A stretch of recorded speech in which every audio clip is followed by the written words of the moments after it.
keep talking about Liberation Day. I have no idea what this means.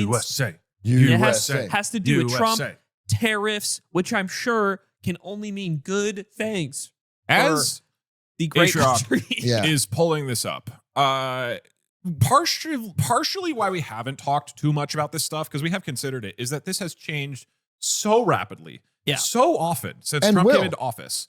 Literally every week, he's changing what is happening with tariffs. It was like, we're going to put massive tariffs. Never mind. It's going to be tit for tat. We only match other countries' tariffs. Never mind. Full tariffs on these countries. Like going back and forth with Canada and Mexico and all. It's like been all over the place. And this announcement, correct me if I'm wrong, was him being like, this is the day where we really set it out. This is the tariff policy. So during the campaign last year, he said that November 20th, whatever the election day was, November 4th, that's Liberation Day. And then we got there and it came and went. And then he said Liberation Day will be January 20th, my first day in office. And that came That's Liberation. And then he said, so ever since then, we weren't liberated yet. Well, no, it didn't quite happen. But this is the real day. He said April 2nd, that is Liberation Day. That is the day we let out our truly sweeping tariff package across all the enemies who have been, quote, I don't know if I have the quote here, but is he going to say nice things? It was like, I'm going to say this. It was like taking advantage, pillaging, and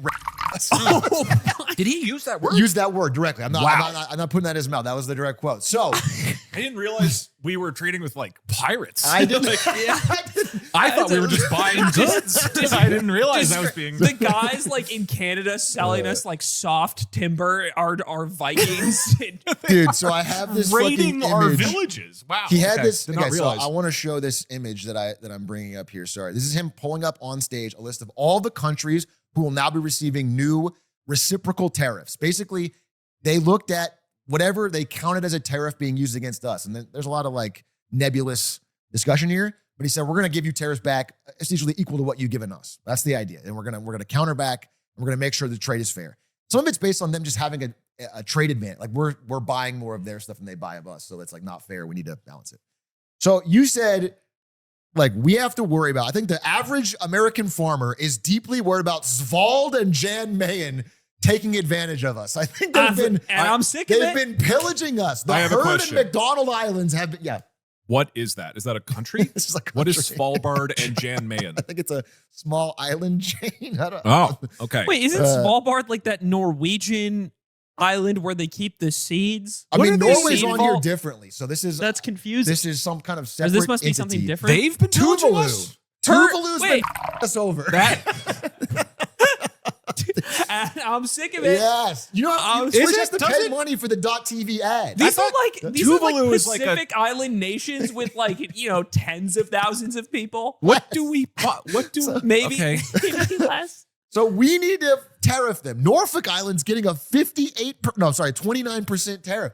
This is so it's extreme, right? So it's across the board. I mean, this list is massive. And I want to bring this up again. Well, while you're pulling that up, I just want to. So the idea is that, in theory, he is matching tariffs that other countries already have on the U.S. Right? I'm going to do my best at the risk of. I'm in the villain chair. I'm going to do my best to vocalize the argument for these tariffs to some degree. But first, I want to. The villain chair. Yeah, the villain chair is powerful. Again, I want to reiterate that not every single idea I express here is what I am advocating for, but certainly that is. The most common thing I've heard from people saying tariffs are good is these are reciprocal. Countries outside the U.S. are already have these major tariffs on us. We have much, much lower tariffs in return. Okay. So that's reciprocal, right? That's the idea. One thing. Well, are they reciprocal? Because you said that this is not only based on tariffs that they have placed on us. This is based on whether or not we have a trade surplus or deficit with them, which is different. It's like things that could be counted as tariffs. So it's not like them specifically having a hard tariff on us. Yeah. It's like a mix of, like, let's say, for example, if they have only a tariff on picking a random good, like rice, or if they have a tariff on one good, it's being broadly blended across a whole thing, and we're doing a blanket tariff on their whole country. Or if they have a tariff, or if they have a thing where it's certain things can't ship there. Whatever. There's any type of thing is being calculated as a number and it's being blended and saying, we're just going to blanket that out. And we're tariffing back all goods from that country in response. It's a blanket. This is the blanket number that applies to everything that country sends us. That's correct. So just to make sure I'm following this, if India, for example, tariffs American corn, which they do, there's massive tariffs on American corn. And the problem there, from the farming perspective of Americans, is we can't sell corn to India, but we buy tons of stuff from India. And the idea is, if they're specifically tariffing corn, we are matching that against all Indian goods? It's not exactly the corn number. It's like they're estimating what they think the overall number would be based on the things that get tariffed. They're making a blended number and they're saying we're fighting back. That's the idea. Okay. This is on top. These reciprocal tariffs are on top of the tariffs he's already done. So like China, for example, already has, I don't know the exact number, 25%, something like that tariff to US to China. He's added an additional 25 to fight this reciprocal tariff. That's the idea. So wait, today he added 25? Yes, today. Wait, doesn't that mean it's like now? 40? It's like in the middle of the day. Doesn't that mean it's 45 total yes, now? No, it's 54 now. 54. The tariff on China is now at up to 54%. All goods. I want to get a timeline here. I believe at the beginning of the year it was 10, right? Yes. Before Trump. Yes. And then he upped it to 25, right? Yes. So it became a 25% tariff from a 10. And then today it goes to 50. Was the big, and again, I feel like in the air, I feel a little liberated. I'll keep it. I'll keep it a stack. Yeah, keep it a stack. Because I think something with issues like this is that oftentimes when you talk about something like tariffs as a regular consumer, it's not super clear how it will immediately affect your day-to-day life. I am groaning right now because I run a company that manufactures clothes in China and like often in China, and we bring them over from China to the US to sell them. That is how Mogul Merch makes a lot of the clothes that it makes. You actually pick only the sweatshops, right? You're always trying. 54% is crazy, dude. This is bad for what I have to do this year. This is bad for the business that I effectively run. Can you quickly explain for my audience what you're doing at Mogul Merch? Yeah, so this is Ludwig's company, right? Yeah. My longest term job with a lot of people don't know this. I literally have a day job. I work at Ludwig's company, Mogul Moves. My old job was that I ran his merch company. Not only for him, it also did the merch for the Yard. It used to do merch for other influencers for a time, but we mostly just focus on Ludwig's clothes now. My job has changed a little bit. I run Ludwig's like whole company now, but I am still in charge of the merchandise as well. The reason that this affects this so directly is like usually if you happen to be listening to this and you happen to be someone who's bought some of our merch over the years, you might notice that it's actually like pretty like high quality stuff, something impressively custom made for what you'd expect from influencer merch, which is something we're very proud of. The way things like that work when you want to make like a really custom jacket with specific specifications and not just a blank hoodie that you like print on, which is a lot of what merchandise is, you have to make the specs of the product and then go to a factory and get that product specifically made. A lot of the industry for that type of item exists primarily in China. China has a very, very developed and specialized manufacturing sector because of all the business they've done over the past decades, right? And a problem is, a lot of that type of manufacturing doesn't even exist in the US. There isn't a local option you can go to because economically, it doesn't really make sense for that type of company to exist. Like if I wanted to make that type of custom clothing in the US, I would need to go to a US factory that might be able to do that. And that sort of business for those special types of jackets or hoodies or whatever we want to make don't exist in the US. So we work with factories in China, factories in Portugal, places where that is more like economically viable and that industry does exist that can make that item. So in the short term, like in response to these tariffs, right? The tariffs that already exist on China and the increase that had gone into place prior to this was already affecting our new orders of clothes going into this summer. And it's actually been tough because the drops we have coming up are also licensed drops with like IP. So you're balancing the fact that you have to split the cost with like the licensor that you're working with. Now the cost of manufacturing the goods is going up because of these tariffs.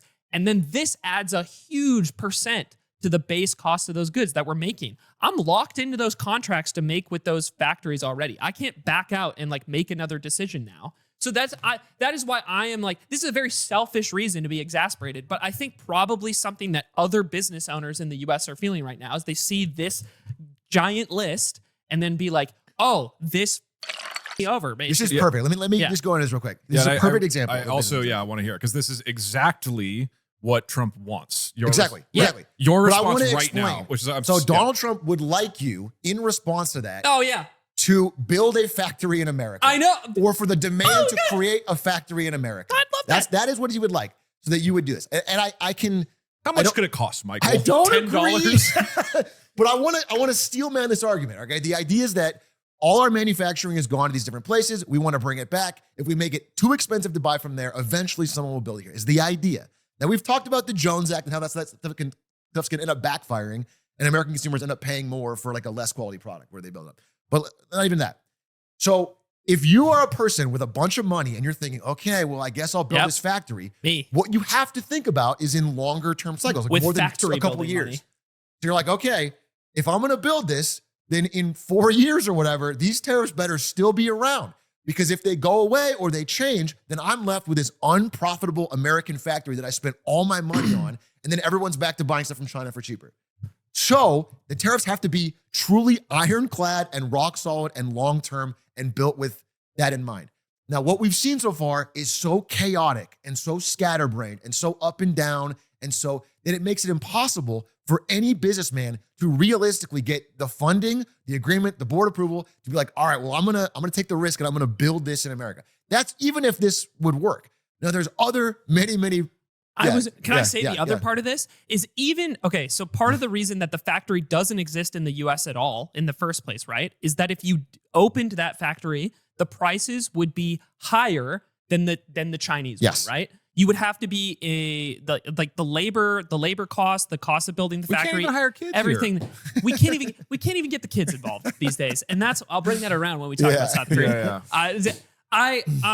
My problem is that not only is this about is it kind of impossible to move forward with an idea like that, right? Yeah.